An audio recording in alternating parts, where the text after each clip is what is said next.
Thunderbirds on. Anything can happen in the next half hour. Absolutely anything can happen because I have no idea what's happening now.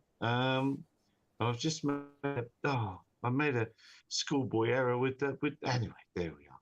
So there I was, minding my own business, just having a lovely little scenic view of Nice, and suddenly in the window, or in my screen, as it were, in the window, it was filled. It just darkened, and just like that CAA thing, just like in the CAA picture, was it? Yeah. Well, no, not that picture. No, I was probably trying to pretend that I was looking at my controller of my thing that I was flying, and it all went blank. Oh, hello, Don. How are you doing? Johnny and everybody. Yeah, I'm on the phone. The power has not gone out yet. It's supposed to go out any moment. I just don't see this 380 thing. We need to get Don to check with the RCMP to see if they've lost a drone recently. That would be the only chance of a drone hitting an airliner. But when you look at some of the pictures, don't you think that the trailing edge of that wing looks a bit duff as well? And they're saying it's still grounded, I believe, that aircraft, isn't it? I think I read that they'd replaced the parts, but I don't know if it's been cleared to go again. Because I think that was a heavy landing. But anyway, could have been. Yeah, because you think if that piece had fallen off, it would have been some way. It'd take them a while to find it, wouldn't they? If it was like on the approach and I lost that piece, they'd have to go and find some poor old lady whose kitchen table now consists of aircraft parts. It's not like it would be right there by the runway. Yeah, and there would be a picture of someone going, oh, "Zut alors, une piste d'avion in my garden," or something like that. It would be, yeah. His manners, Don. You're very happy to do this, but Bruce is going to have to send us the link because. How do I send the link? I got a link. What's Don's email though? That's the question. Don at donsworld.com, isn't it? I don't know what his email is. Well, it's in one of the ones that I sent you in the past. I'll have to go back through the archives now. So excuse me while I don't pay attention. So what's interesting is it's on the trailing edge. It's not on the leading edge. No, it was leading edge. Wasn't it? It took his flap off the front.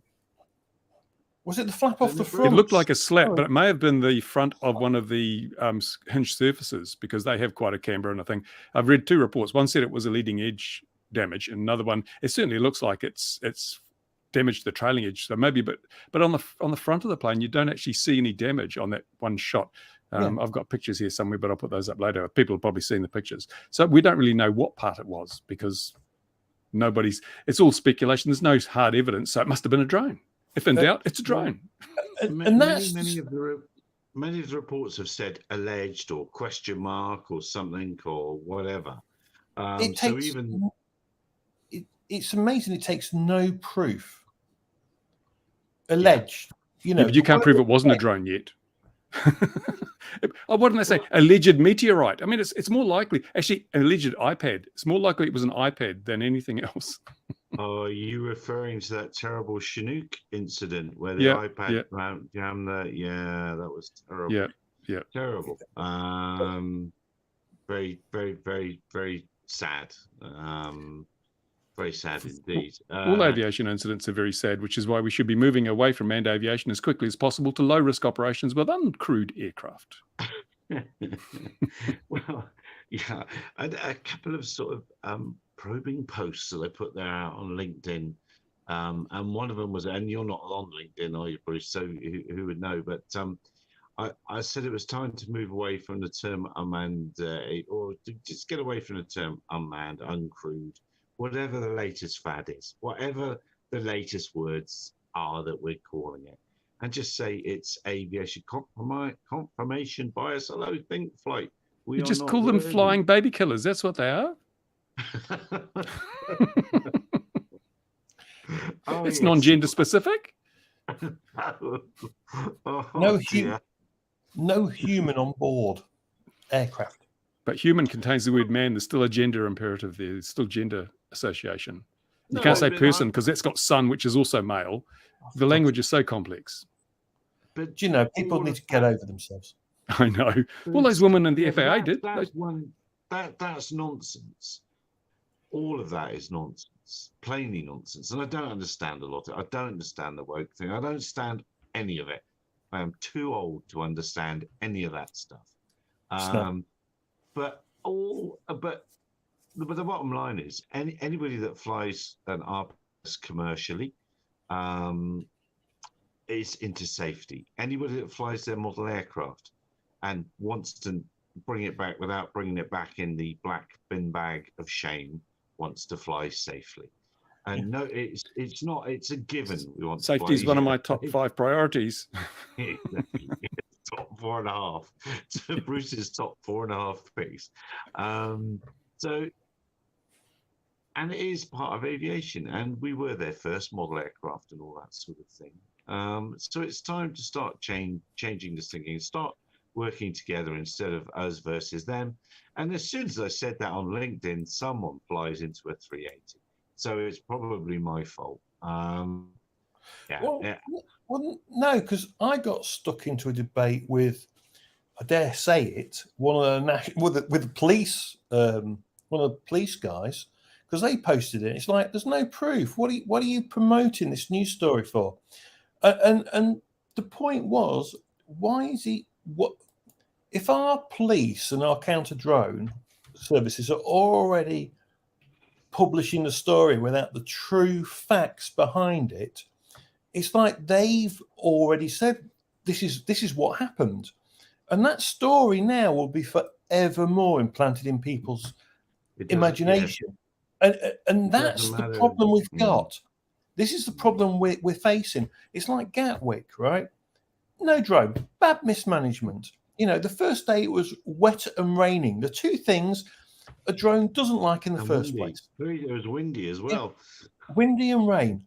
And those two things, and anyone that says that there's a drone, I'm still going to call them out. If they found a toy one on near the border that of Gatwick, that could have been there for X amount of time. That doesn't even that means absolute squat to the world, to be honest. And you know, and people that go, oh well, we've got information, this, that, and the other. Well, from all the freedom of information we've seen, there's no solid proof of squat. That looks like it was just helicopters in the sky. Someone tried telling me, oh, you can't see anything from, you know, what you can see from a flight deck. We're pilots, we know what we can see, you know. And it's like, well, how many times has it been proven that a helicopter in the distance isn't the drone you thought it was at 50 meters away? It's absolutely crazy. You know, drones don't fly at 10,000 feet or 4,000 feet on the approach because it won't be there for very long at all. Then you've got the site. People post the YouTube video of the drone, the Phantom 4, Phantom 2 going in the cannon, being fired at the wing at 200 miles an hour. Again, that's not reality. That's an old aircraft wing. It's a Malloy aircraft wing. It's not modern at all. It's bound to penetrate it. The bird would do the same thing. And the damage they talk about is actually slightly exaggerated in that as well. So it gets quite interesting at times, but it's all anti-drone. Anything now is, as soon as something is seen near an aircraft, it's a drone. There was the Chinook report with the red object nearby. It was a drone. You know, I'm sorry, a red drone, unlikely. And I immediately thought of the Chinook that did hit an early army, whatever it was, back in the day on Salisbury Plain, and that was because of the because it was much like the Canadian police things where they were all operating together, but there was miscommunication. And it was so they were operating together, but then they went into each other. But it's a very different thing. There's a book. Bruce is going to sort that book out. I don't know if I can. Wait, turbulence and hello, Don. Hello. And what's reasonable view from Canada, Don? It's always a reasonable view from Canada. What's the reasonable view? One? My reasonable view is I can't hear you very well. Just a minute. Okay. No, that's my fault. I hadn't heard of this A380 or this 380 thing until just about, I don't know, half an hour ago. So I haven't really read too much into it. But from what I saw, it's like alleged, maybe, no proof. Like, so I don't know. Sounds like complete. We don't know anything yet. And and since it was in Nice, not in Canada, we are pretty sure that no Canadian police were involved. So Don't be too sure. BV loss is a thing, you know. Yeah, yeah, be careful. Yeah, I mean, so far you are world leading in that department. but you know, just as equivalent to that, last week sometime, maybe it was a couple of weeks ago, there's a fairly widespread helicopter ambulance service in Canada called Orange, and it's their helicopters are orange. They've lost some vowels out of the word, so it's actually ORNGE. But basically, they go and they pick people up and they land at accident sites and so forth. So everyone knows if you see an orange helicopter, stay the hell away because it's, you know, on a rescue mission. So some point a couple of weeks ago, they published this drone awareness campaign, and it's got pictures of their helicopters with, of course, you know, a Phantom flying like 2 inches away from their window. It's clearly fake. You know, they're you know, what were they doing? Sitting there waiting for the Phantom to pass? Because you can see the helicopter and the drone. It's not like it was taken from their cockpit video. You know, and so they've got all these fake pictures in here, and there's, you know, the basic gist of it is legit, but the scare tactics that they put into it are ridiculous. So What I quite like is, though, a lot of this fear mongering now, they're using the old models. They're not showing modern drones at all. They're showing all the stuff from like 2015. You know, the Phantom 4s was the last one, that kind of stuff. Phantom 3. They're showing us 2015 aircraft. You know, if you gave them a 2022 model or 2023, that will just confuse them. Do you know what I mean?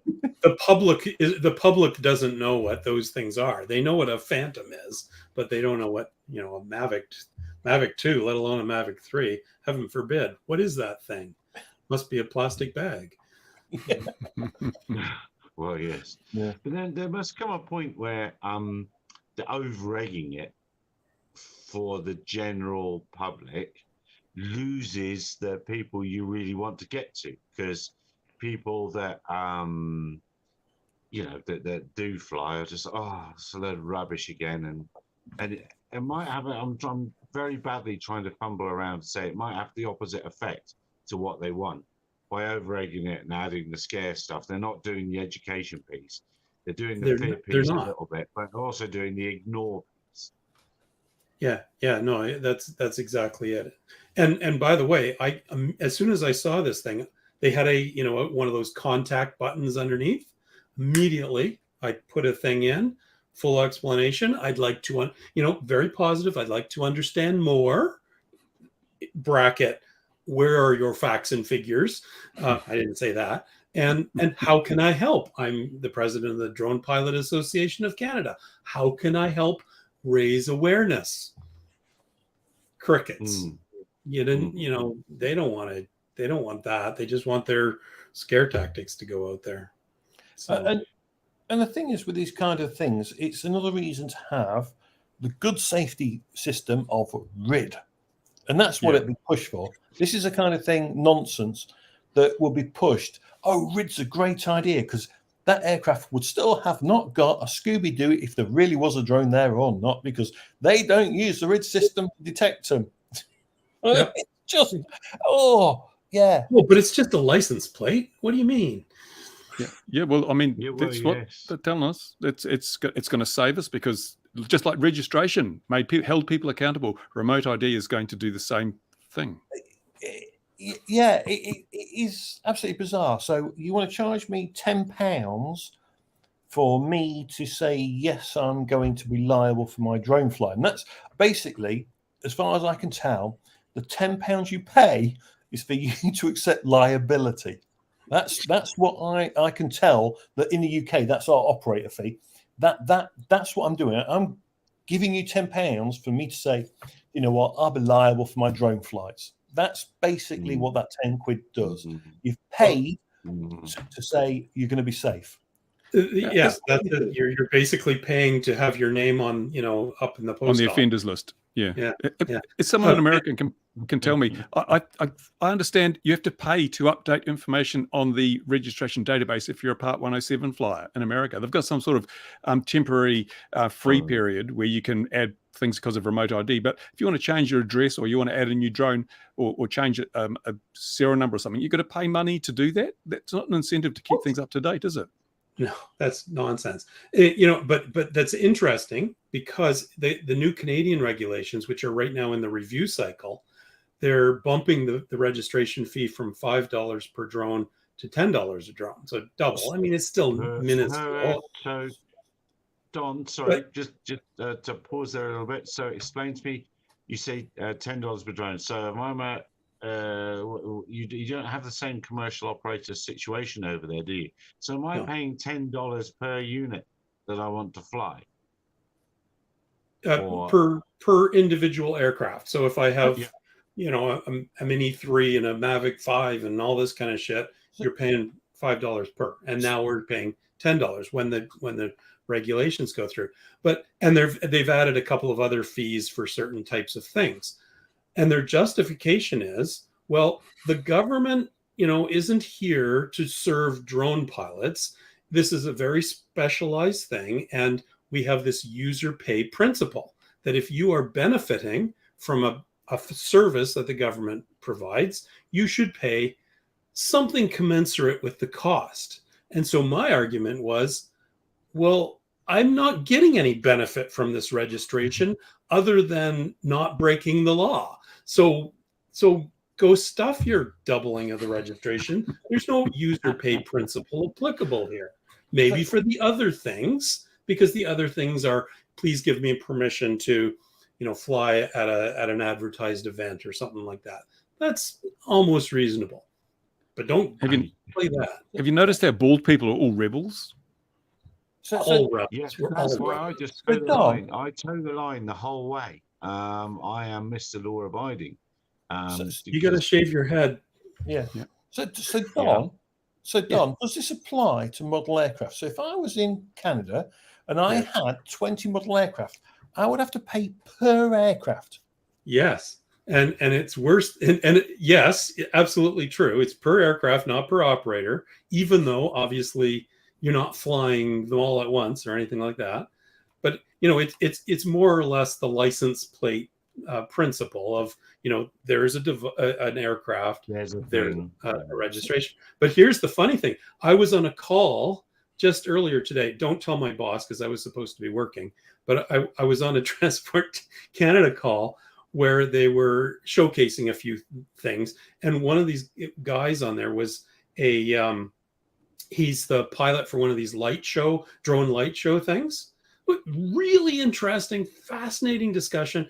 I popped the question in there and saying, the new regulations, are they going to affect you in either positively or negatively, aside from the fees? And he said, well, it's funny about the fees, because even though we have displays of 230 drones at a time or something like that, we pay only one registration fee. And it was like, what?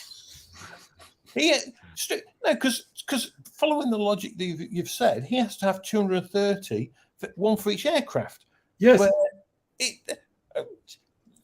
So here's his answer. He said, yeah, I assigned somebody to start registering each of the drones.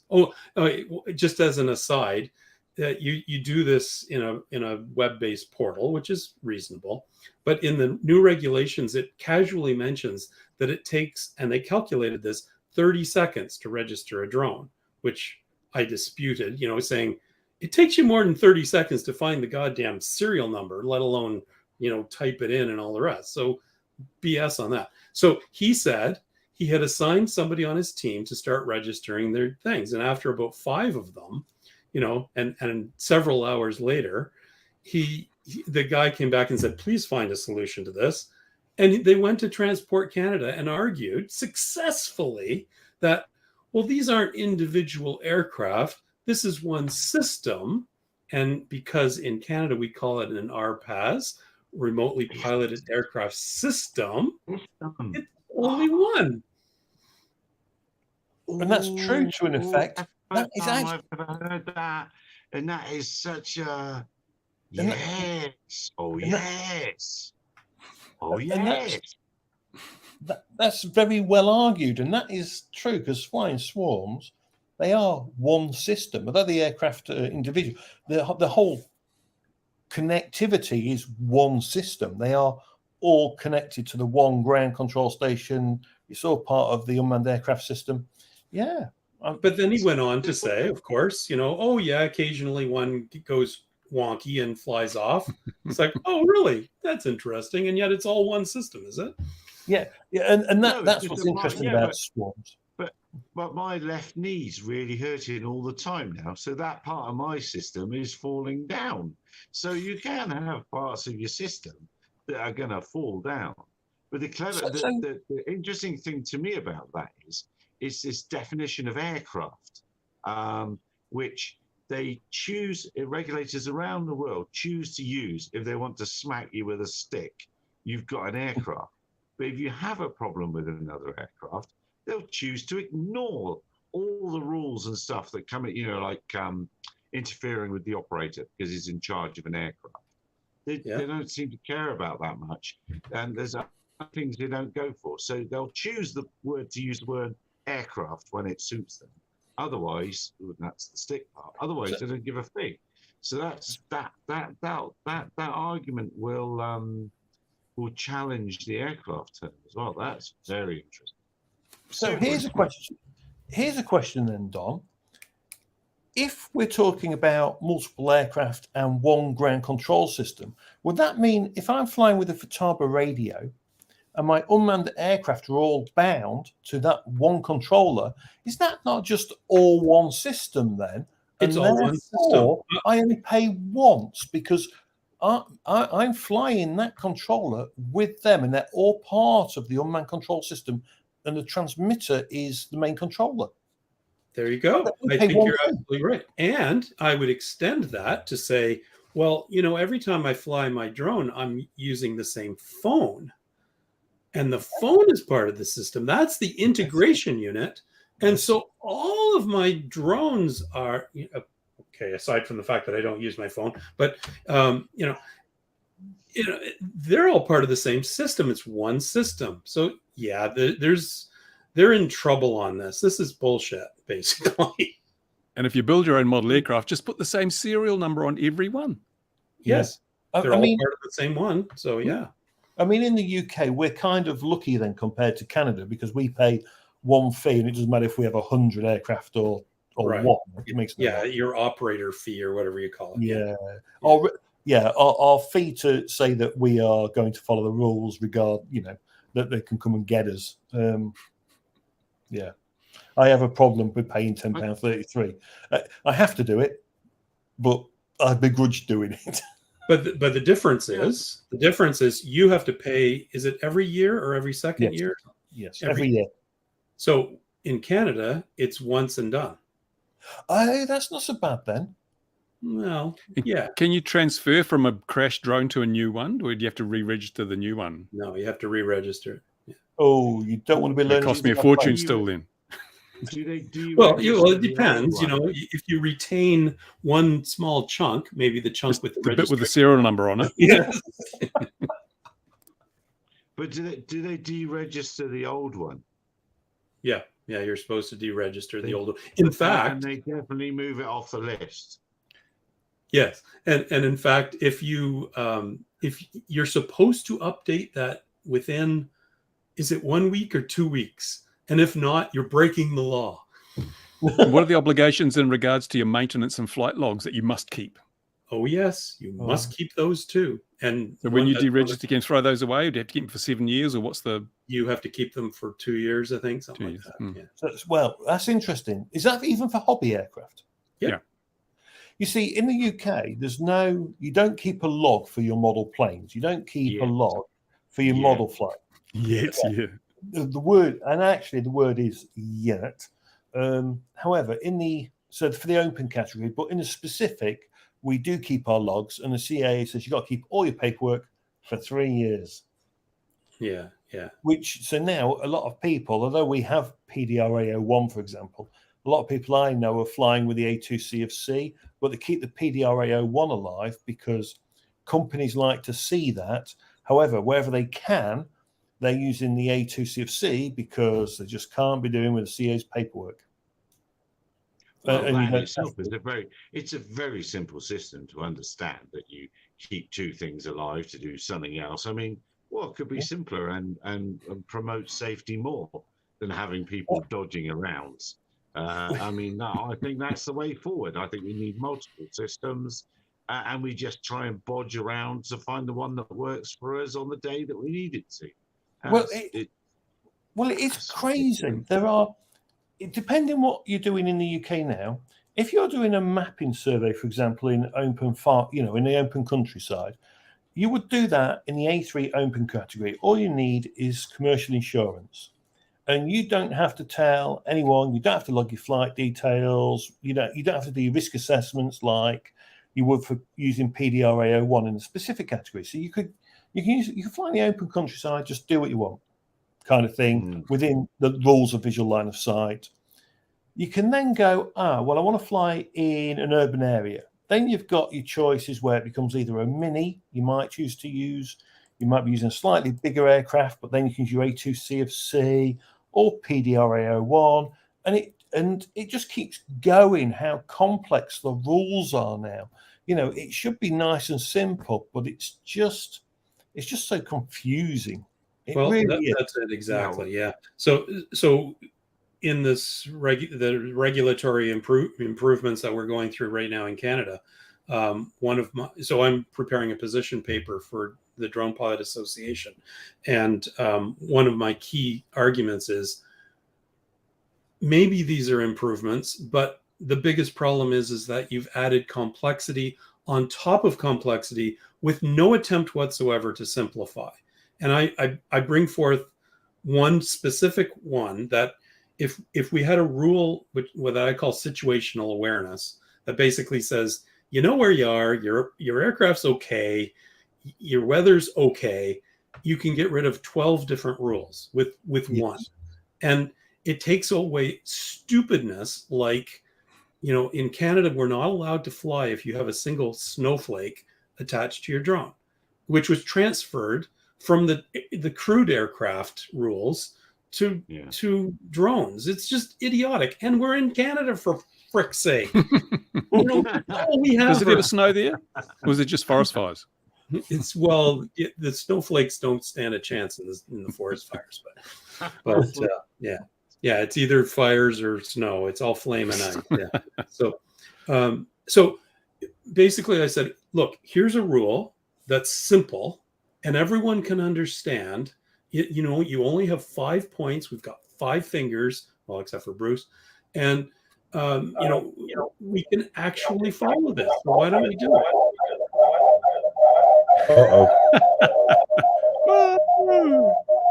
Why is that happening? Shall I mute you? Are you mute? One of them's muted. There we go. Did it work? Now he's muted. They're both muted. Yeah, they're both muted now. So really good. You're good. That's the best way to have it when Gary's on here. Perfect, Gary. Is it Marcel Marceau? I mean, at the minute we're going through in the UK, there is a consultation at the minute in the UK for the A3 open category. And the CA are being slightly dirty in the way they ask questions. So they talk about, how should things be changed? Should we simplify? Should we have C marking? Should we come away from the EU markings? We're not a big enough market. Only a stupid company or stupid country will move away. We're in the middle of Europe. And we're not in the EU political system. But if we don't stick to the EU markings, we will be stupid. Because who's going to do that? They even talk about, there's one bit in these consultation when they talk about, they want the drone, you've got to put your flyer ID in, the drone will check it, before the aircraft will allow you to take off. What? Yes, that's in the UK consultation right now, right? And I went, you're kidding. Who's going to do this for a single country? And then if they change website links in the future, how's that going to work? You try telling all these. How do you tell a model plane you're going to put your remote ID in before it takes off? Exactly. Your flyer ID, sorry. You're going to put your flyer in before you take off, right? Whoever comes up with this BS from our CAA, right, should be taken outside and slapped with a wet fish. I'm And sorry. filmed. I'm filmed. I'm I can't sorry. endorse that level of violence. I'm sorry. I mean, and they do a really cool thing. So what's our CAA or DF2, whoever comes up with this stuff is really, they're very sneaky, if you ask me, and they are very sneaky. So security and safety are two things they hit on at once here. And what they do is they go, there's these new buildings where you're not allowed to film, essentially, and it's about security where you're not going to be allowed to film. But I said, well, hang on a minute, what about mobile phones? Because how is this going to be policed? But then let's say you've got one of these buildings and you're coming to land at Heathrow. What's going to stop someone filming it from a main plane with a phone? How's the CA going to enforce that? You can't have one rule for one rule for another. It doesn't work, and it's just horseshit, politely. It is. That is horseshit. Yeah, and then they talk about security, and then they go, "Oh, would it be better if we had like remote ID, and it could then confirm where you were flying, this, that, and the other, and it's going to give the pilot's location, and it will tell you where the drone is." And I said, "Well, RID doesn't work in America."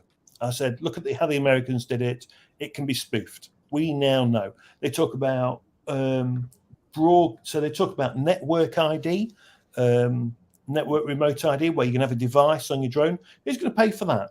Pay to fly. That is all that is. That's how to bring pay to fly to the UK, backdoor it for every flyer in the UK. They can see there's 200,000 of us. Let's make a few more quid. It's madness. Yeah. And they haven't even defined the problem they're trying to solve with all this stuff yet.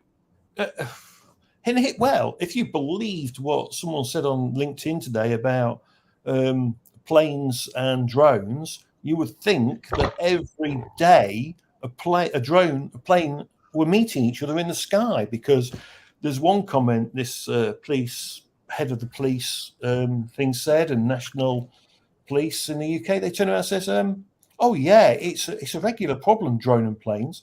Well, if it was, where were all these collisions? That's what I want to know about. I know. They make these figures up. It's like they say, what is it? There's one man is mugged every 20 minutes in London. Why doesn't he move? But you know, that statement about it's happening all the time is exactly one of the phrases they use in that helicopter drone thing that I was talking about. You know, this is happening more and more often. Well, if it was, where's all the photos and videos? Where are these damaged aircraft that drones have been hitting? Don't get me wrong. I am sure that somewhere these things have happened. You know, no offense, Don, but we do know the Canadian police have tried it twice.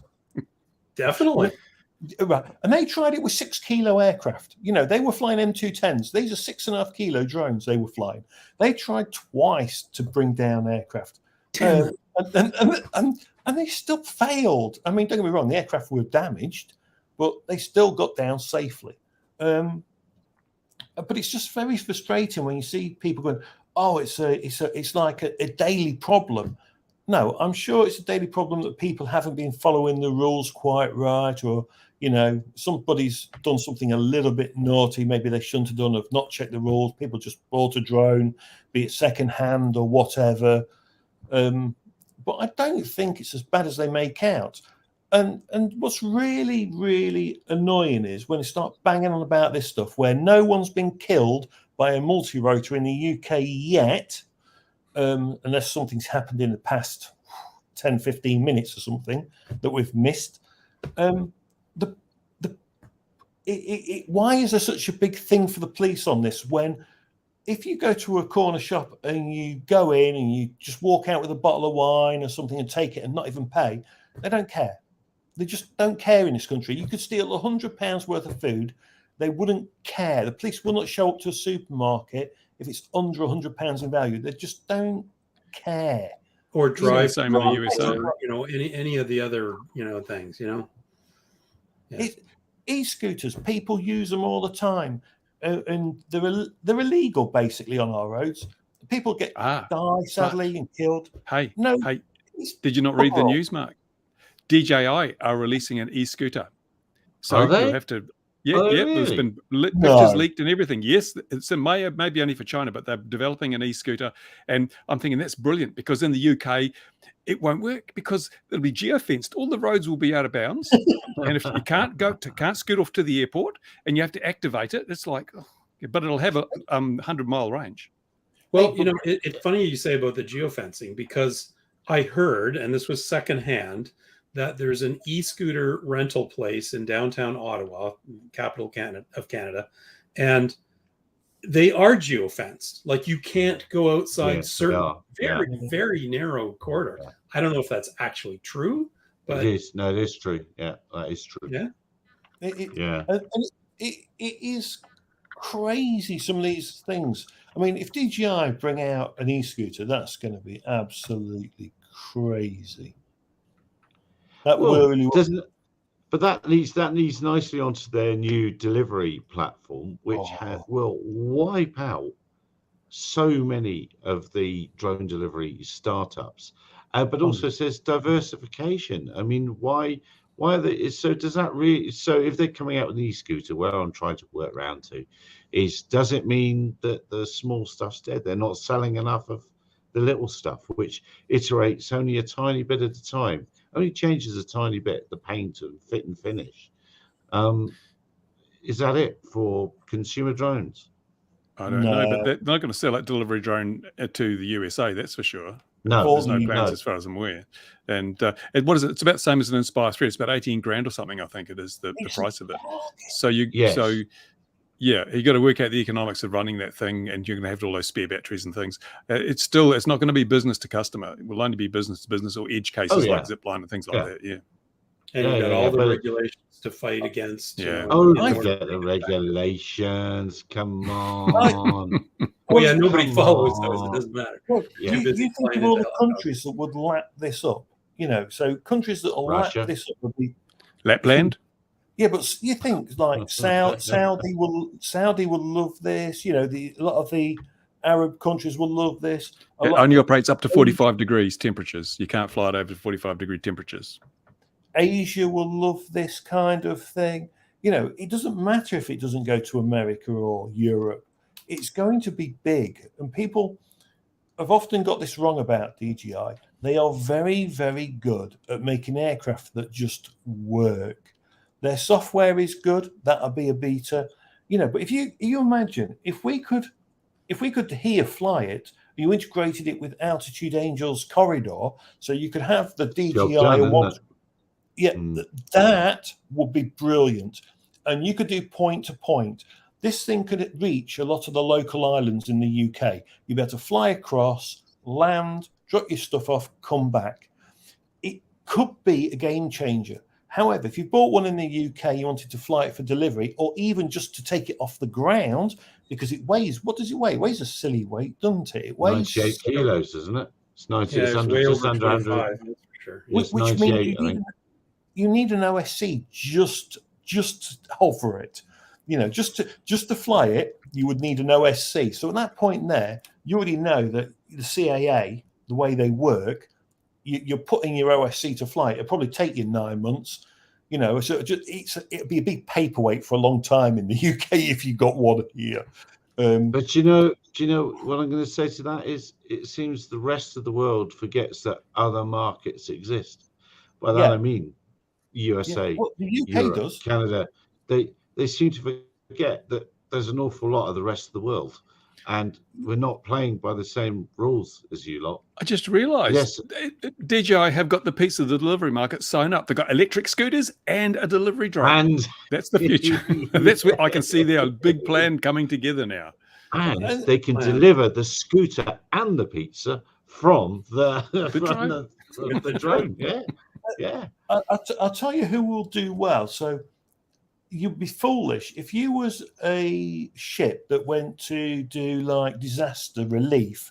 You would buy a shed load of these drones. Yeah. You would buy a shed load of these DJI drones because you would know that you could deliver water en masse. Because if you had 10 of these or 20 of these and you was air disaster relief, these are perfect aircraft for the job. Yep, for water, for medical supplies. Medical. These aircraft, because they're simple to use with everything DJI do, and this is what a lot of people forget. Unlike the VTOLs, which you have to take off and then fly forwards or whatever, and even to carry the weight that DJI say they can carry, you would need a bloody big VTOL to do that. You know, most of them only carry 5 kilos, 2 kilos. They don't Not carry. even 5, yeah. Yeah, Well, don't carry. they've reframed the minimum weight, if you will. They've adjusted it up to 30 kilos. So unless your platform can lift 30 kilos, you're not in the game all of a sudden now. They've moved the goalposts. Boom, 30 kilos. Oh, arse. And I've always said that I thought 50 kilos was where it was going to start making sense, a lot more sense. But this is their entry first product.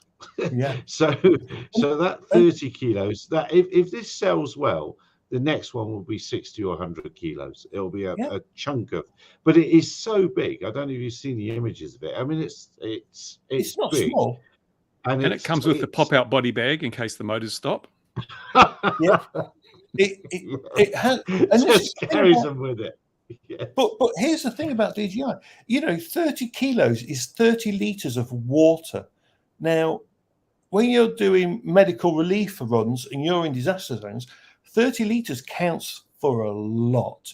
You know, and again, I think DJI have, like Gary says, they've moved the goalposts and they've changed the game again. Yeah. And they will continue to do this because, unlike everyone else, simple to use aircraft, right? That their stuff is just so simple to use. And they've trained the operators because, and let's take it as NGOs. Let's take it as a rescue situation. NGOs use DJI gear to record whatever they're doing out in the field now. Okay, it might be a Mavic Mini, and people are sort of joking that how can people leap from this little thing to this huge thing? Well, okay, so there are some issues you have to worry about, but my word, that prop's going to hurt.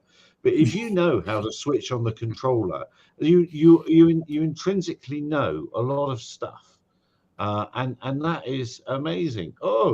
It's Kang again. Even his hair. Are you in some dodgy hotel? What are you doing? Is that your full poster there? Oh, don't go there. Don't go there. No, it's a hotel close to Filton, and it was the only one I could get, and it's like a mansion. It looks like a fornicatorium. Yeah, you should blur that. I think you should blur the background. Yeah. Maybe. I think no good is going to come of that background, is it? We can see that immediately. Guys, I'm sat at a dressing table. There's no desk in here. It's absolutely let's not go there. Yeah, whatever. You just keep going. You're working well with your excuses. You just keep going. It's going well. It's working well for you. It's too late. Welcome somebody else with hair. Anyway, and we also used to programming third-party apps for DJI as well. Yeah. So we're used to doing waypoint missions. So continue from Gary's point, we've all learned to twiddle the sticks. We've also learned how to do waypoint missions and plan them. They got user base on this kind of stuff. Yeah. You know. And all the people who have learned on DJI are now addicted to DJI. And when they expand their business or become part of a business that is looking into drone stuff, they're going to be, you got to buy DJI. I don't care what it is. You know, even if it's a scooter, you buy the DJI scooter because it's the best. Yeah. And it was that nobody got fired for buying an IBM thing, isn't it? Or whatever that it's phrase like that. was. Yeah. It's just like that. So they've I think it's brilliant. And as I've said, I think I'd go as far to say as the drone delivery business has just started. even though it's been around for a while. But I think could you imagine if Walmart had got hold of this in time? it Because blows the bloody Walmart- Amazon crook thing out of the water by a long way, 20 meters a second. But as my dear chum Luke, as we chatted about it, he would suggest, that looks at least 3 kilowatts of energy to fly that thing. So there's all sorts of big numbers and things in there. But it's have you seen the size of the batteries? yeah. It's there's sort of now there is grown up training to fly it. Now this thing will do damage if it comes down. There's no doubt about it. And the parachute, okay, but flying at 20 meters. So if it's flying at 20 meters a second to hit the I can't remember the EASA parachute regulation numbers, but that's it can come down no faster than 20 meters a second. So it had to be flying on a calm day. You couldn't have any wind and fly forward with it. But 40 knots of the multi-rotor, come on, that's impressive stuff. Yeah, I'm ranting. I'm ranting enough. I'm impressed with it, and it's their first go. It's their first go at it. And this is the important bit, as we all know, DJI first models not always the best. However, what's going to come after it will be the ultimate game changers. And like you say, Gary, I think, like you say, 30 kilos is their starting point. Everyone else has been at 3, 4, 5. They've moved the goalposts in one go. They will move it again. And I think you're right. I think they'll jump to 50, 60 on their next one. Yeah. You can just see it going one way, and it won't be down. And you can well imagine, I don't know anything about their corporate structure, but you can well imagine they have a recreational drone division, and they have a scooter division now, and they have, their agricultural drones. Well, now they've got their cargo drone division. So it's not a one-off for sure. This didn't come out of any of those other divisions. This is a new organization built on a platform of all the others, but with their own product line, their own business stuff, and everything else about their justifications for it. Everything is going to be new, and they're just going to plow over everybody for sure. I think you're right, and I think I know what their next killer move will be with that aircraft as well and its systems, and that's when they allow APIs. Because if they allow APIs to the ground control system, where they can plug into stuff like the Altitude Angel superhighway, as soon as we can API into that or any other kind of traffic management system, because I can't stand the word UTM at all, I just can't abide it. Yeah, so sounds like a birth control method, doesn't it? Yeah. So as soon as we've got traffic management system you get with those an props API, too close to you, that will then, they will destroy the competition. There'll be no one else that'll touch them. There might be bands from America or most of Europe or whatever. It's peanuts compared to the market. They will take the rest of the world. There's no one out there that could get close to them right now, I don't think. Right. No, you're absolutely right. I think there's a lot of changes going on at the moment. I saw the news today. What was it? Air Environment have bought Tomahawk Robotics. Yeah. I think that's going to be causing a few twitchy bums at Skydio and Teal, no doubt. Well, Teal, this I've just posted about 10 minutes ago. They're RID approved. Wow. Oh, okay. Great. Isn't it self-certifying? Yeah, it's very incremental and little. So again, back to the DJI thing, and we can jump back to that. But that was just like a boom, super leap ahead. Oh, yeah. There's no boom, super leap aheads from other people. It's just a little bit this, a little bit that. Working and FY CME Technic working on a 30 kilo payload motor rotor. Well, it's the thing is, it's too late now. Yeah, it's that's gone. Because you haven't, without sounding too disrespectful, you haven't got the ecosystem. You haven't got nobody has. I mean, It's if you very cool. want to get big motors, you can go to T-Motor and you get a motor for anything you want. Do you know what I mean? You can get motors all the way up to whatever. The problem isn't getting motors. The problem isn't getting speed controllers. The problem is the full integration and the aircraft working as well as DJI do it. You know, don't get me wrong, right? I know people that could build aircraft that could pick up 30 kilos and fly it for the same kind of time, but its integration systems won't be as good because there's nothing. It's not hard, as most of us know here, to build a big drone. That's not hard. The hard bit is all the integration that DJI does so well, and the reliability and yeah, all of the pieces, all of the technology. You know, even the frickin' plastic that the arms and stuff are made of. It's well, the aircraft itself. It's easy. like sorry to I've jumped on you, Don, but I mean it's almost meaningless. The RPAS itself is almost meaningless in the modern world because they kind of generally work, especially if DJI or Autel are selling them, then they work. It's what you can get out of it. It's, you know, the data or the 30 kilos of stuff, and that's great. It's a fantastic place to be now. The hard part, the keeping it the right way up and flying it for how long they say, that happens now. Didn't happen 20 years ago, but it happens now. So to be different in this market, it's going to be quite hard, I think. But one thing I would say about the DJI thing, and then we'll move on to make up some other stories about something else, is if they've been going with multi-rotors, that's good news, because I think for developers, because that leaves the Pika place, or Pika, I'm not sure how they say it, the aircraft size stuff still in play. But if they decide to go to aircraft, then everyone's had it. Yeah. But yeah, I mean, and let's face it, at the minute, most of the VTOLs, like we were saying earlier, they don't lift enough weight. They can do the distance. You know, you can go twice, you can get 5 times the distance, no problem. The only problem is, you know, cost per kilo, because that's what it'll boil down to. The DJI is cheaper, and it will be.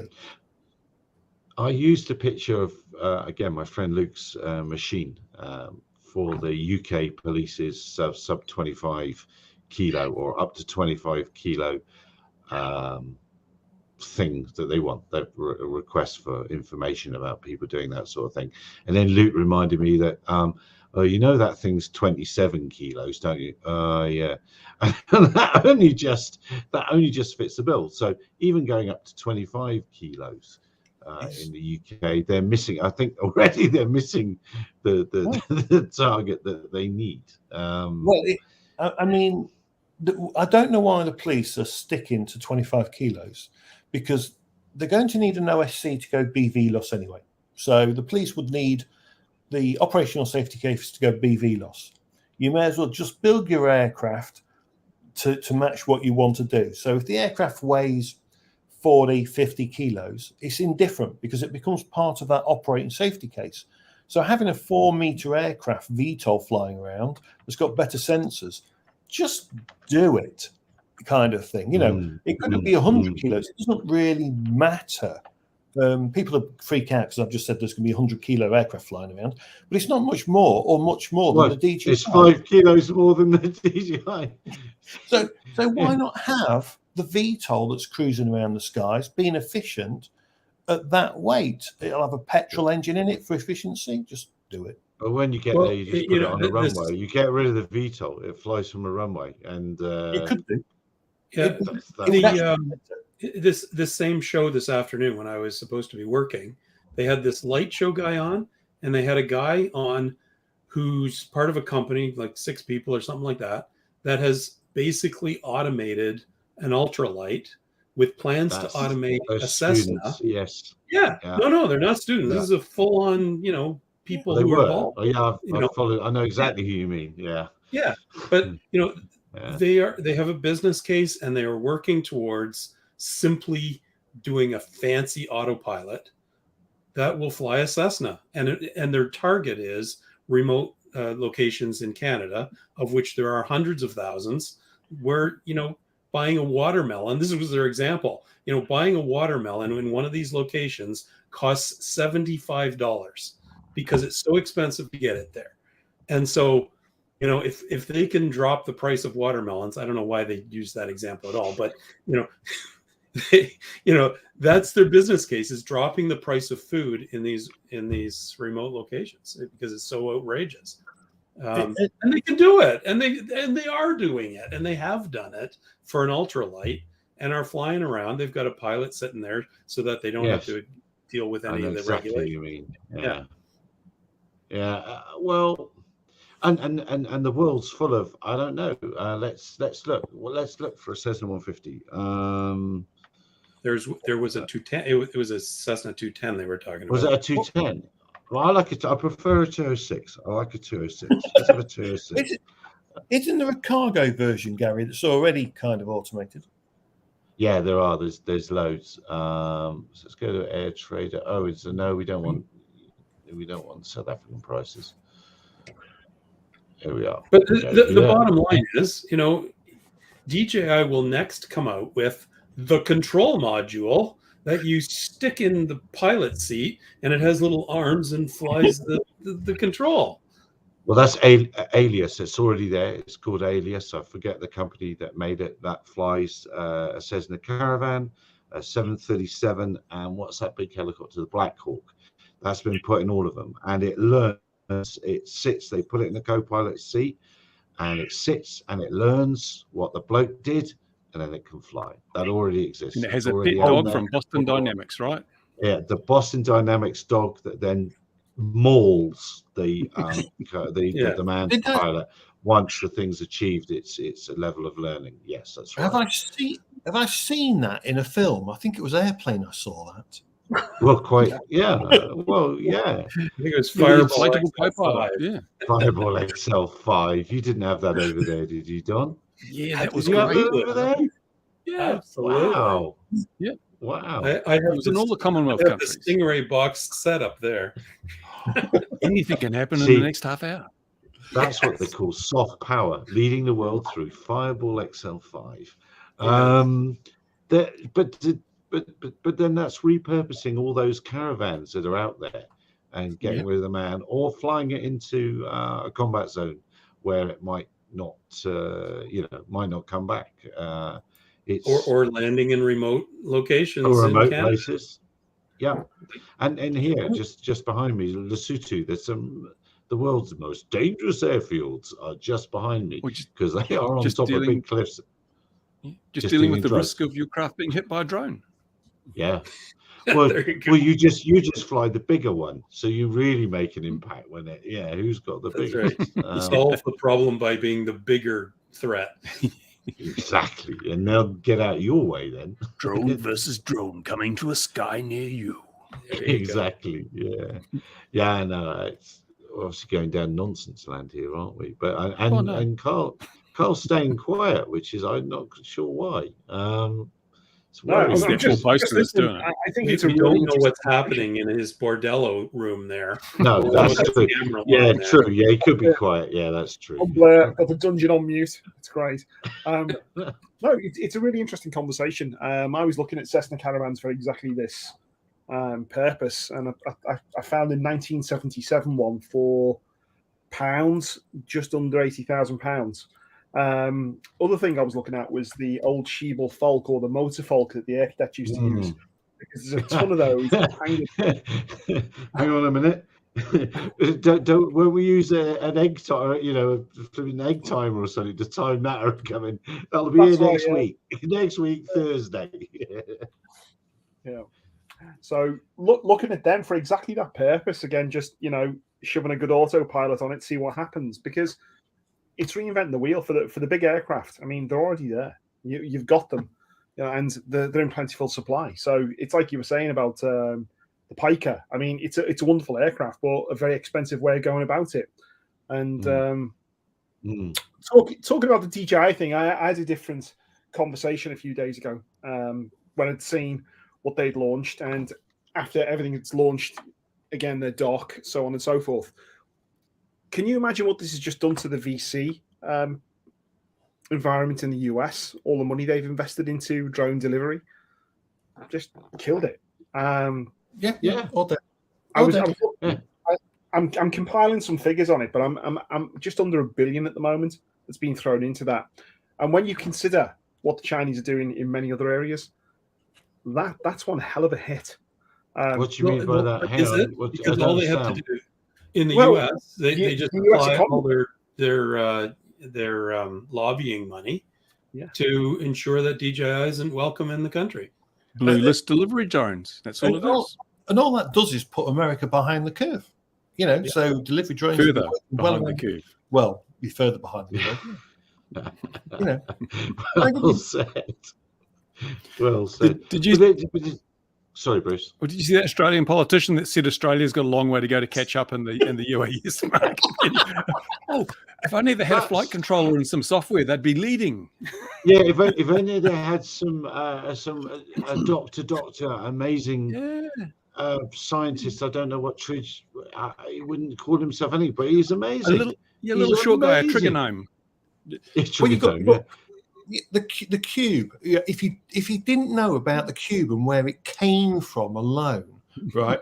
That politician doesn't realise the complete fool he made of himself. And their consultants. Yeah, and the Outback Challenge. Australia. The Outback Challenge moved on more of the delivery drone, more of the multi-rotor, more of the everything that the world was baying for 15 years ago than anything else. Yeah. And Kazarigi seems to have wised up to the folly of having recreational users register their drones. Oh, have they? That's been put off again. That. Well, they haven't abandoned it, but it's been delayed. It's been postponed because I think they're reconsidering everything. But back. Sorry, go on. Right? I was going to say, I think a lot of the YASA and like the UK, they're all reconsidering the open category. I think it's slowly sinking in. It was not maybe a wise idea in some places, which is why the UK's got its consultation out now for it. 2 consultations, not 1 but 2. It's better in stereo. One ends tomorrow. So one ends tomorrow. One consultation, the remote pilot one ends tomorrow for the specific category. But I think it should be actually aimed at the certified -lux category. I think it's confusing. For BVLOS flying, as far as I could ever understand it, it should have been the Lux, which was the light license, wasn't it? The Lux license for BVLOS flying and the certified aircraft to go together. So I think there's confusion because of the regs, and I think the CAA and everyone else has got confused that kind of thing should have been shifted across to the Lux and certified category, and the specific category should have stayed for the current things it has, like swarms, PDRA01, reduced distances, maybe BVLOS within 500 meters, OSC kind of things, a bit of VLOS maybe out to visual monitoring to maybe 2.5 kilometers, 5 kilometers, that kind of thing. But I think anything further than that should have been shifted to the certified category -lux. What I love about what you're saying there, Mark, is the crux and the importance of safety. Is that it's just the simplicity of it all, because as you've just described, that's all so simple that anybody will be able to comply and conform and keep along with it. That's no confusion. No confusion at all. No confusion whatsoever. It's so annoying, isn't it? You can't keep up with it. I think there's about 6 ways to fly a drone in the UK, maybe 8.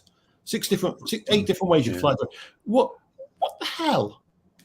Well, I liked this one that was in the new Canadian regulations. That right now we have the requirement to have checklists and procedures. Okay, and they list out the ones that you need, and they've added a new one that's called you need a procedure for how you're going to detect and avoid an aircraft that's potentially in collision. And my argument is, hang on, why do you need a procedure when you're in visual line of sight with your drone to avoid a frickin' manned aircraft? And when are you going to look at that procedure? Are you going to like, oh wait, please, while I read this procedure and follow It's just ludicrous. Why do you need a procedure to get the frick out of the way? Well, your spotter has it on a little clipboard with it, and he checks it off as you go through the whole procedure. But Don, remind us, please, given the lack of prescriptive rules for the sub 250 class in Canada, how many people have died this week?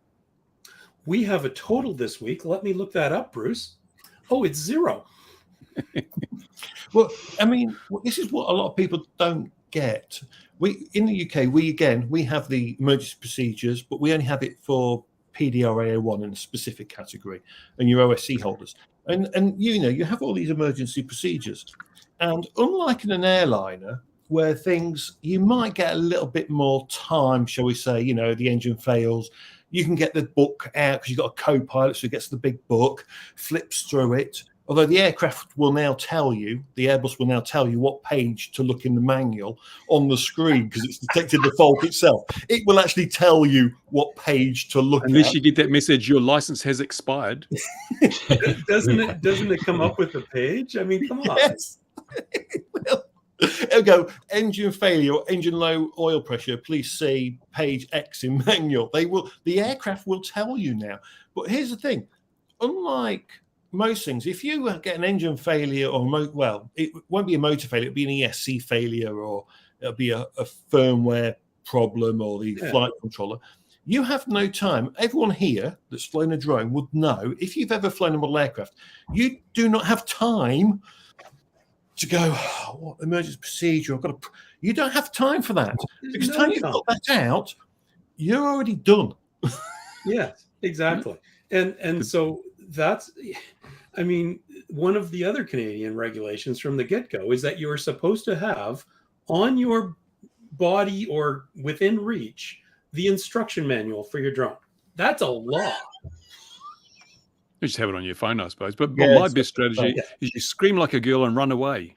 Well, that always works for me. Well, I'm going to have time to find. Honestly, like I developed the Drone Pilot Canada app when I was reading the rules. When they came out with the rules, and that all this nonsense, you have to have the instruction manual. Boom, it's in the app. You need to have your certificate on you. Boom, it's in the app. And the requirements were like basically spelled out to do an app.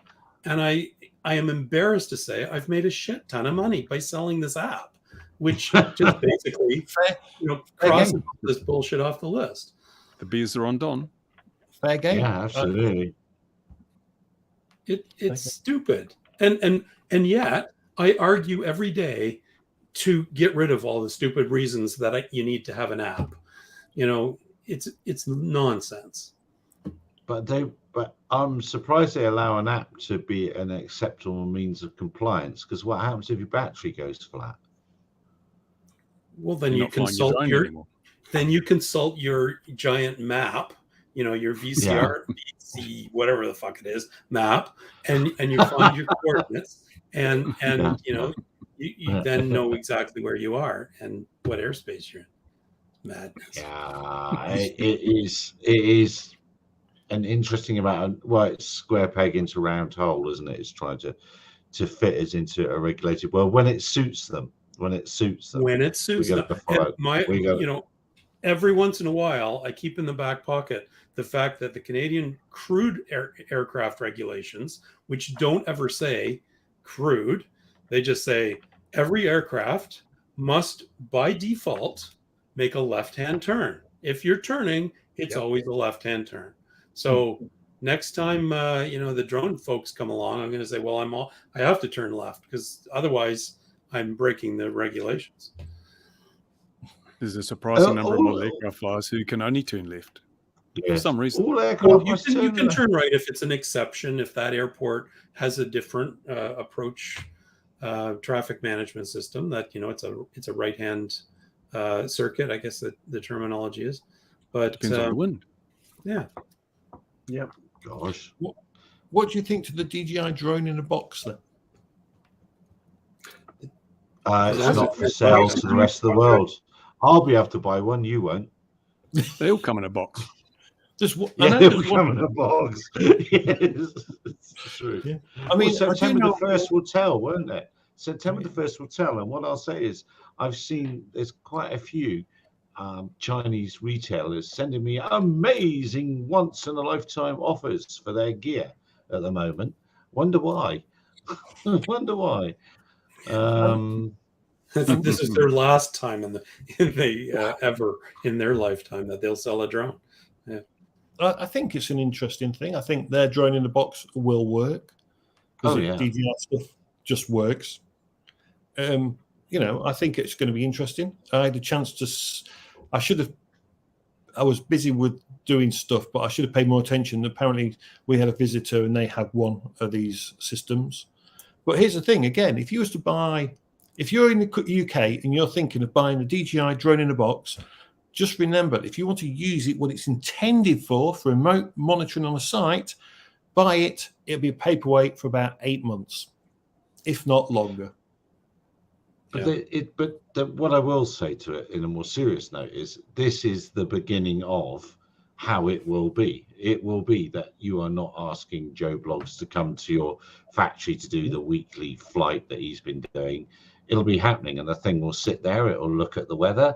It'll go, oh yeah, look, it's flyable. Then it will say, oh, best check in with whichever UTM is decided by the world to work. I'll get my permission to fly, and I'll go and fly. And then my data will be crunched by somebody in India or something. For me, sorry, go on. Home in time for tea and medals. That's all I was going to say. For me, this kind of drone in a box, the sites it would make sense for here in the UK are quarries.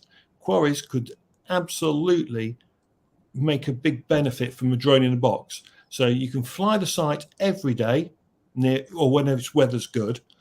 You'll have up-to-date volumetrics for your entire site.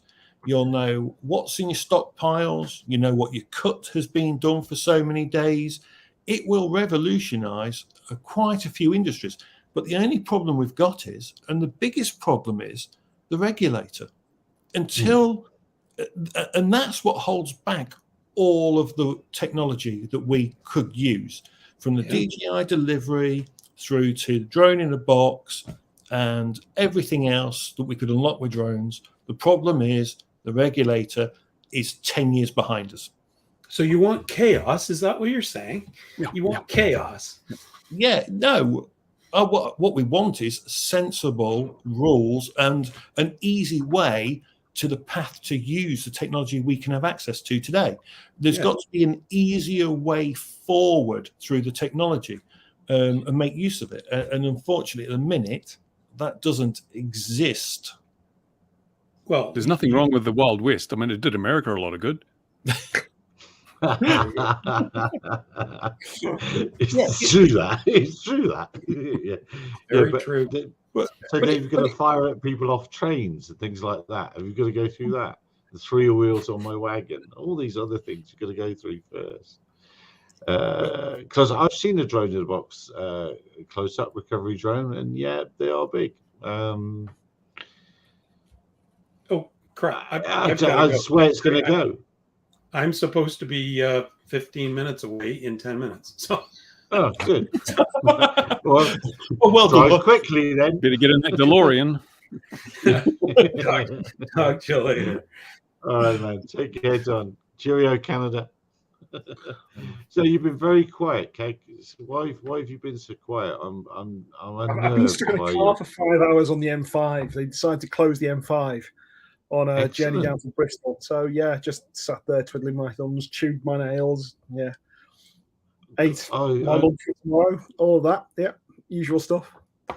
And Filton, of course, is not far away from the people that don't know. It's where Concorde was developed. Rolls-Royce engines are there. Huge runway. The Brabazon, that's where the Brabazon fell off the end and went into the River Severn. Severn Estuary, River Severn. Don't quite know what it's called. Can't remember.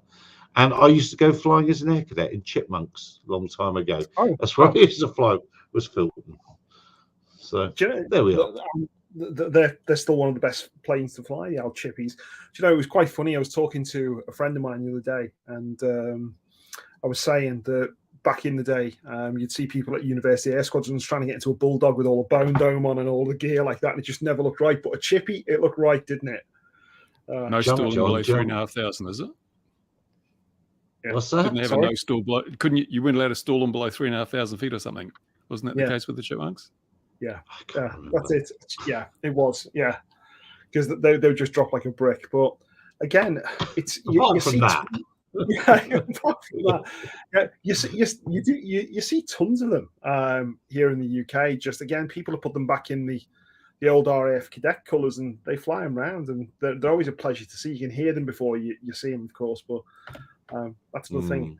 But yeah, sorry, Good friend yeah, of I think mine's got some bright red one that's at Shuttleworth. Prince Charles's old one. He owns that. oh wow, It's got a light on it. And there's videos on my channel. We get a lot of them in at the airfield. Yeah, it's a lovely thing, and you could take off and land, take off and land, take off and land, take off and land, take off and land at Filton. The runway is so long; it's huge. It's rather big. Well, it did have to accommodate Concorde, of course. So Yeah, one of those things. The Cool Cat, there is a Concorde there, but the Fleet Air Arm Museum's down at Yeovilton, just down the road. Yeah, great. Yeah. Was my childhood basically between those places.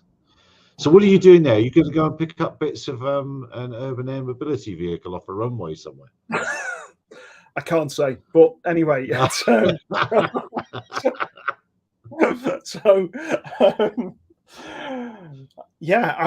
I piped in before about the news regarding Tomahawk Robotics and air environments, and I think that is big news, certainly on a military level. And I think after Skydio's news last week, I think that's going to have a few people at Skydio very worried in regards to the military side. Well, Skydio's got their big announce coming up on the 20th of September, I think it is. I could be wrong. That's probably utterly the wrong date. Is it somewhere like that? But it's got to be a very big announce. You think it might be they're re-entering the recreational market after losing all those contracts to the Well, I don't know. I don't know what they can announce. If it's the aircraft, if they are putting it on an aircraft, then that would be cool, because their technology is very, very cool. That would be good. If it's another multi-rotor, then meh. But then that's always what I say about multi-rotors. They don't impress me. I think it's still. I think it's still missing. You know, Mark had hit on our point last week, and we mentioned a guy we both know very well, Ben, and I had the pleasure of working with Ben for 2.5 years, and some of the ideas that we came up with and some things that we built were phenomenal. And one thing that I'd noticed, certainly, and this isn't just confined to the UK, but this is globally, I speak to a lot of people, there's not many people doing a great deal with big fixed wings at the moment. You've got one or two that are out there, Quantum and people like that. Again, fantastic for a small payload, a sensor on the front, does a great job. Adverse weather, big payloads, anything 20, 30 kilos, forget it, done. And that even, I would say even air environment to a certain degree, you've got that problem there with their fixed wings. So I still think there's a massive market there, and I think people are missing the trick right now. So it is going to be, certainly from my point of view, I think it's going to be an interesting place to watch at the moment. Well, the problem is in the UK, for example, if you have, let's take a 5-meter VTOL that we both are aware of. If you wanted to fly that in the UK, basically, forget it. Yeah, right? That's right. Because otherwise you end up on a range that wants to cost you a fortune and will absolutely charge you a fortune. But the biggest hurdle, yet again, is the regulator. It's actually easier to ship that aircraft to, let's take Ireland. You ship it there and you fly it in Ireland because their CAA has been very accommodating, very helpful. Yes. And you fly it there, and then you have to bring your pilot back and the aircraft will stay there for more testing. And that is, unfortunately, how the UK is working. If you want to build something big and you want to fly it, you can have it built here. You want to fly it here, unless you've got extremely deep pockets, you're a lovey-dovey to the CAA, forget it. It ain't going to take off legally. And that's reality. Absolutely correct. And this is why, and again, I was always steering towards military. And I still believe that for fixed wing is where the real market is for anybody who would be entering the fray at the moment. But again, I think the UK, it's a problematic market for many people in that area right now, with respect to funding markets. I wouldn't bother. I right now, if I had to set up a company building or something there, I'd set up in Ireland. I wouldn't bother, or mainland Europe. Which is a shame, because there is in the UK a great skill base. I've seen a couple of companies that are building nice big frames, like 300 kilo multi-rotors in the UK. Yeah. I've been and seen these things. Some of their test rigs are great, and they have a permission where they can take it outside, tether it, hover it, and that's about it. They can't do much more with it. They're very limited on what they're allowed to actually do with it, which is a shame. And it's like every time you see these stories, and we have got really good engineers. We've got really good drone designers, absolutely world class. But the problem is the regulations. At every point, it's how much do you want to spend getting the OSC past the CAA to do this? Because you can build and design it, it'll sit there for a year as your paperweight or longer. It can literally just sit there as a big paperweight if it's over 25 kilos. And that's the problem. You want it's the nightmare that exists. And that's why I operate on the principle it is better to beg for forgiveness than ask for permission. Use that phrase. I try that with wife, it doesn't work. There was. Sorry. Cool. I'll say there was a platform launched in New Zealand last week. I've forgotten the size of it, but your guys are trying, and it did make me wonder what the regulatory environment was like over there for them. Will they just send them coffee and biscuits, and they get all laid back and fall asleep, and you do whatever you want? Fair enough. Basically, I do know that the 5 meter one that was flown in Ireland, I do know it was the biggest that have flown in Ireland to date. That was the biggest aircraft that they had allowed to fly, and probably it was ranked as one of the biggest in the EU that have been granted permission to fly as well. And so it was. It's the one we both know about, yeah. Yeah. But as we all know, the bigger they are, the easier they are to fly. It's not like it's the weirdness that there's all this on the regulation on the smaller stuff and the safer stuff as well, because if you fly a Mavic Mini at 80 meters, it's BV lost and dangerous. But if you fly something that's like 10 times as big, you can fly out to 800 meters and it's safe. Yeah, and you are right, Gary, in what you're saying. The bigger they are, the easier they are to fly. So I learned to fly model helicopters, and I made the mistake. I bought a 30 because the 30 was like a common size.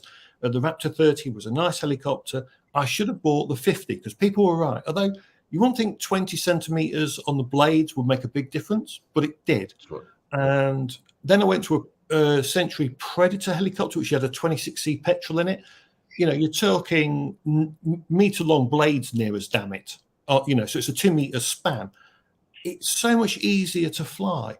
When you learn to fly a model plane, everyone's, nowadays people learn foamies, which are a lot faster and twitchier.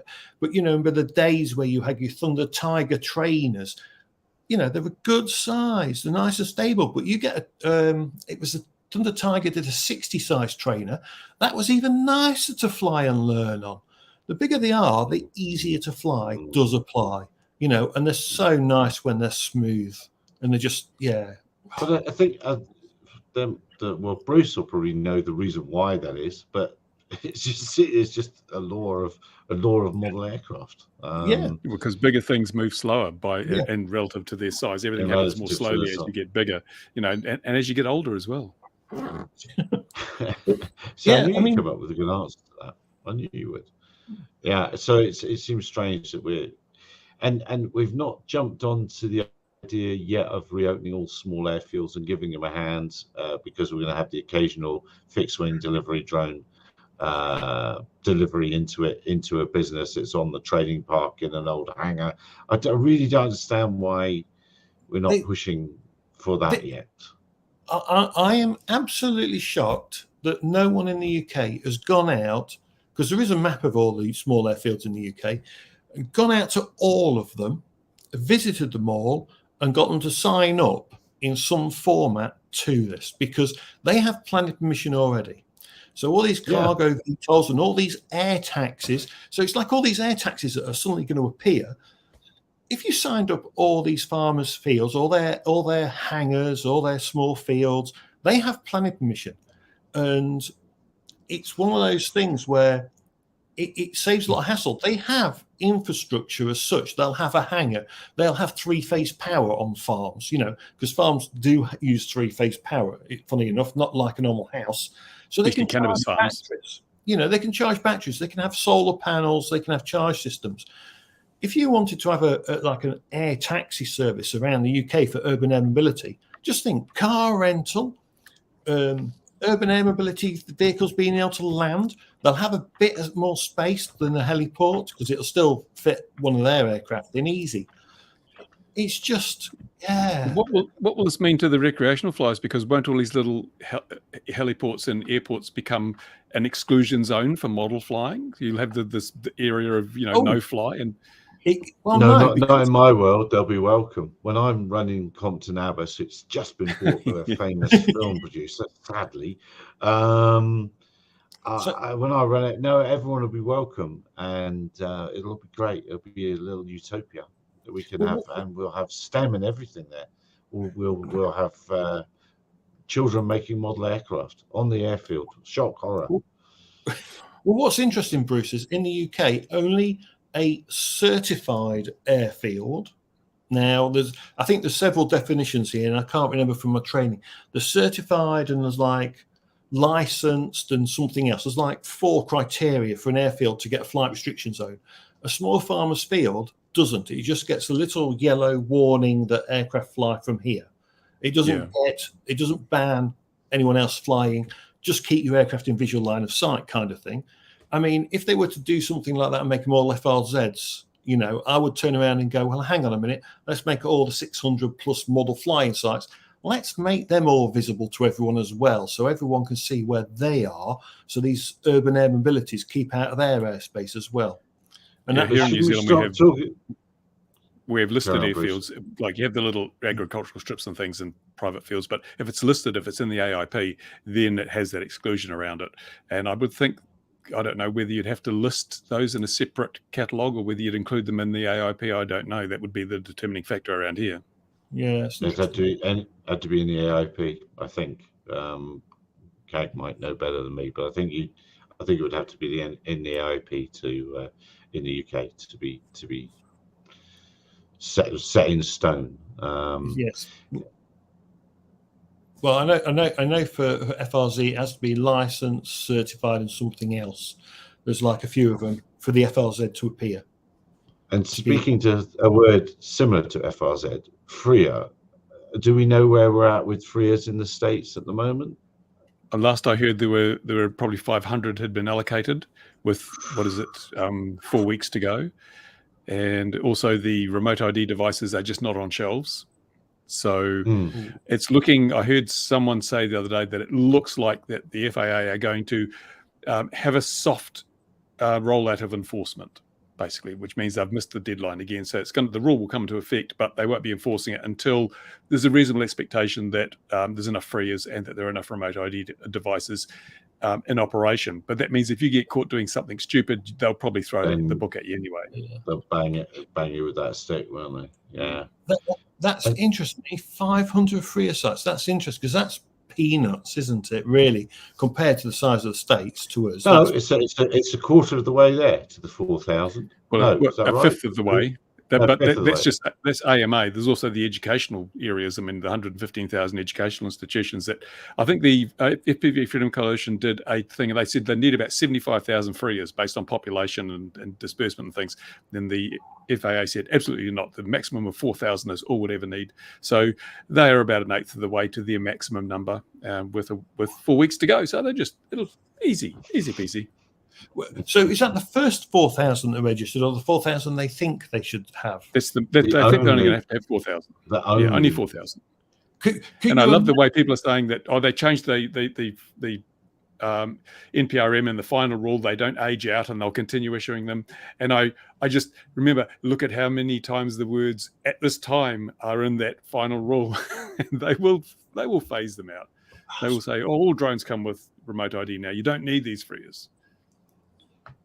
Well, it's interesting what Top Type's saying about Wingcopter, 40 million a year from a year after. I'm not sure. Maybe you can indicate what sort of something going on, because I'm not sure what that means. Drone delivery. But they're pretty well. They're nice people. I've met them, and they're nice people. So that's meaningless in business, isn't it? Good people can still do bad things. Yeah, so got an interesting platform, and it goes much further than they've got a platform that can still beat DJI at the minute. But as Kag alluded to earlier, I think if you've got VC money tucked into drone delivery in America, you'd be very worried right now. Do you see? I mean, can you see if venture capital's bailing out of stuff quickly? How would you see that? We saw it with Valancy. Yeah. We saw it there, and that was a shock to the industry as a whole. And why? Yeah. That wasn't a shock. Why was that a shock? What, that they bailed or that their thing failed? It was rubbish. Well, Valancy, it was just a wholesale waste of money. I mean, they bought landing rights. They bought a hangar for like 20 million and stupid things like that. I mean, they just were stupid. And their VC just pulled the line on them. But I think now, when you start to look at the likes of DJI and what they've achieved in the market in general, and now they've brought out a delivery drone, again, I think people are going to say, well, look, where is the ROI? So why would we put another so many million into that particular company? They know, as an example, there may be one or two companies sat there with about 25 million still in treasury today, and the VC can go, well, okay, no, we're just pulling the plug. We're accredited. We want our money back, because they just know that company is not going. They're not going to get the return. So again, they can just pull the plug quite quickly, and that's what VCs tend to do if they don't like the look of a particular market. And it doesn't necessarily mean it's just a VC. You could have a private investor who just decides, I'm not hemorrhaging any more money, and that's it. It's over in a heartbeat.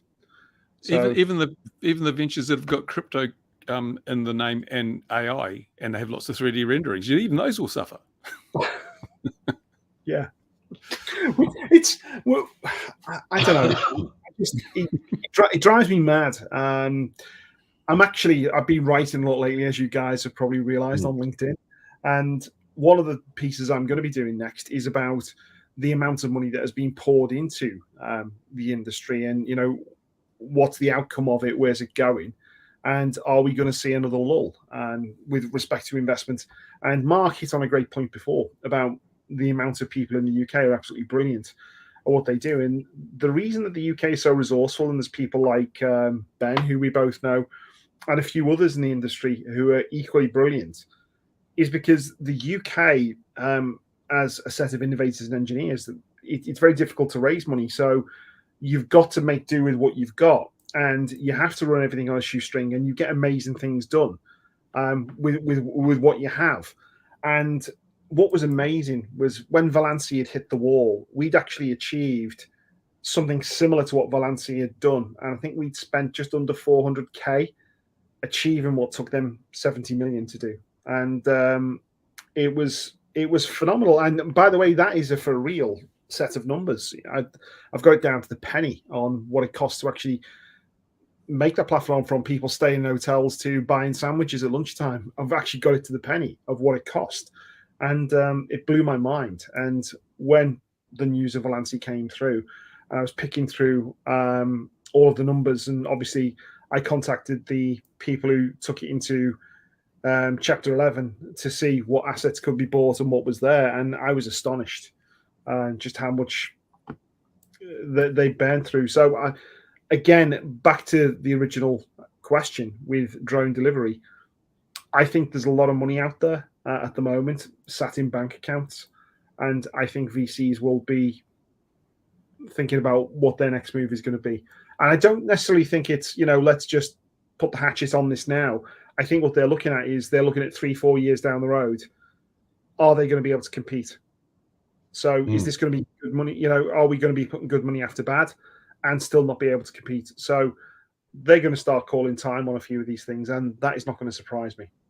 The good news on this is people like Bobby Healy and people like that. Again, it gives them another avenue. And I suppose Bobby is in prime position because obviously he's an island. He's not affected by any of the bad situations that others are going to be facing very shortly in respect to this. So, yeah, I think it's going to be a real interesting watch. And it's going to be interesting to see what the likes of Wing do and people like that as well. That's another focus. Nah. It's going to be interesting to see what happens because it's just you don't. He lost this. Lost his shirt. Yeah, he lost his shirt. But Bobby Healy is clever in that he's focusing on because it's okay. All right, so now we can go and buy our delivery drone from DJI. That's great. Now we've got it. Woohoo! Does that mean we're suddenly a successful drone delivery business? No, I think not. I think it's the logistics side of it. It's the nuts and bolts of it. And so whilst it's a great platform, and so the next version, and we have to keep remembering this is their launch platform. It's well ahead of everything else. But if you think about the greater, what I'm saying is you've got 2 or 3 kilo deliveries happening now, but now you've obviously got easy access to a 10, 15, 20 kilo delivery situation. You've already got a license to deliver. So again, that path to move forward for someone like, Bobby, what I was trying to say, it opens a great deal of doors for people who've actually got existing permits to do this in certain places. Of course, there's going to be the Irish equivalent of an OSC for a heavier category, but the fact he's got proven service, proven safety, so on and so forth. Yes, that's what I was also trying to say. It's the service part of it, and I was doing it badly. Yeah. He knows how to do it. Having the machine is one thing. That's great. But knowing how to do it, that's the important part. But I think that the DJI machine may be too big for a lot of that, business to customer pizza type delivery, because no one wants 100 kilos falling on them, whereas it's a smaller lighter craft. And that's where Wing is coming from. Wing are claiming that their safety is that the craft's made of foam. A lot of it's made of foam, and it's got if the motors, it's got all those motors, so there's redundancy. They've been quite clever in the design of that craft, but it does limit its capabilities quite a bit. Yeah, it can land on wires. That's great. Yeah. It has a big off switch for the whole neighborhood. I've just thought where the DJI will win in the UK, that delivery drone will win in the UK. To the Isle of Mull. So Sky Sports currently do flying to the Isle of Mull. Their aircraft can't carry anywhere near the 30 kilos of DJI can. So you may as well. They're gone on, aren't they? With their airframes, they're gone on. They don't have anything novel, new, or interesting. Hot air balloons, Gary, they're the future of delivery. But you can imagine the DJI, that aircraft, if you could get it past the CAA for Scotland's islands, would be fantastic, because there's quite a lot that are very close together, and it would make a lot of sense for that kind of area. And I think it'd be a nice, it's a quick win, but it won't be a quick win because regulations. Well, again, I keep saying it's the first one. The next one will be 50 kilos, and it'll be twice as far, or 60 kilos and twice as far. Mm-hmm. And when you start getting up into, let's say it's 50 kilometers, when you start getting up 50 kilometers and a 20 kilo load, then that's beginning to get quite a city. If you draw that circle on any map, that's a big old circle, and it's got the downward facing camera and the ability to match the QR code. It's got the it senses the weight. Keg saying about the VC funded stuff, hardly any to none of them weigh the cargo when it gets put in. And I know of platforms that have been made to fly with 4 times what they were supposed to fly with, and guess what? They crashed. You know, it's so that DJI thing won't take off if you overload it. That sounds monumentally simple, doesn't it? And it's monumentally obvious, but that's what you need. It's they've changed the game in the delivery drone game, which is up the game, raise the bar. Think of some other management speak quick. It's not very radical looking, though, is it? Compare it to the Amazon drone or the Wing drone. They're whole out of the ballpark. It's just very conventional.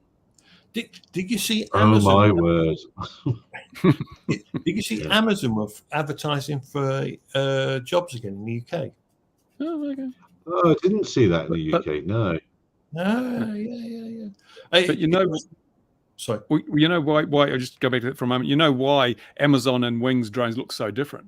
Because they're seeking VC. They're probably getting some external VC funding, and I would think, and you can't just have a drone. You can have something exceptional, so it has to look like something completely different. That's the way it works. Yeah. And what are Amazon? Who are Amazon employing? Don't know. Is that a trick question? No, because he was going to tell us. That looked I like don't jobs know. advertised. I don't know. I saw the jobs advertised, but Oh, okay. Yeah. So Minimum I was wage? just looking online, conversation that I was having a couple of months ago with Ben, funnily enough, and I've just noticed here Flight Store in the UK. So they were telling me, because I was actually going to buy one of these rafts to try something with a drone that we developed. And you can get now a 6-person life raft, okay, nearly £3,000, and it weighs about 10 to 15 kilos with the canister to blow them up. So in the instance of these DJI drones, you know where I'm going with that. So straight away, there's a case there, certainly for what's going on in the Channel at the moment and off the coast of Italy. Again, there's a use case for that type of drone at that type of price. That's a very cheap way of saving life. And we were looking at this a while ago for having a drone that could go maybe 100 to 200 miles out to sea and do the same thing. And you don't really give too much of a toss if the drone comes back or not, because It doubles your range. Yeah, that's it. You're saving life. But yeah, thinking about this, I mean, as I say, I'm just on Flight Store looking at that, and they did say to me it was actually going to half in weight, and they've done it. So I think that there's certainly a few ideas with that drone that I'd look at getting a case for, quite simply. And well, if it sells for the price it's being touted, it's incredibly cheap. I don't know. Was it $17,000? Was that excluding batteries? I don't know. I only saw that figure alluded to. Not sure. So I don't know. not sure. I would dread to think how much one battery would cost you. Oh, that will be a scary number. Get the pack, the deliver more pack. You get that. Fly more back. Yeah, absolutely. Yes. Now, what else have we seen? Look, we're definitely going into rant mode at an hour and 43. What else have we seen this week that we should? There were other things that I've forgotten completely. Really? I didn't see anything. We've got the RP pilot consultation ends tomorrow for the UK. We've got the open category consultations open now and closes, I want to say in September, but I can't remember when in September. And then, drone in the box we've talked about. The A380 talked about. Sadly, we lost the Spitfire. Look down the back of the sofa. Not quite, Bruce. Not quite, I'm afraid. But we lost. Sadly, we lost someone flying a Spitfire this week. Sadly. I was gonna have a look. How many are left now? There can't be many of them left in the wild. But I think it's more than you think. Yeah, there's an Enston as well. Oh dear. Yeah. I'm just looking. Yeah, I know. They Instant. sold for a song after they were sort of decommissioned, didn't they? They're about, they fuck. did. about 2 to 3 million a pop, aren't they? If you want one, I think you Oh, pay yeah, between 2 to 3 million for one. They weren't in 1949, were they? No, I wonder they who were that the E-type was. Jags of their day. Yeah, shame. Yeah, West Oxfordshire pilot dies as light aircraft crashes into field. Some say light aircraft, some say Was it that one? Huh? Spitfire. Yeah, no, there no reports as to who it was. That was but, a single old guy, was it? Was that the one who was an elderly 60 plus or something, the pilot? Is it because I read a report the other day? They didn't identify the aircraft. I wondered if it was the same report. I don't know. We No. had one that landed on the central barriers, didn't we, of a motorway? There's been So no end of mid-airs in America again and all that sort of a thing. It's No very name. sad. It's very sad. All right, Remote well, ID will we've fix all this. it will. Right, we've definitely gone into rant mode, and it's late at night. So, dear viewer, wherever you are in the world, look after yourselves. We'll see you again next week at 2100 GMT. And if CAG is with us, we'll see what exotic background he can manage to generate. That wasn't one that came with Skype or whatever, was it? Look after yourselves. Be safe out there. We'll see you next week. Cheers, everybody. Take care. Bye-bye. Oh, I don't know how long it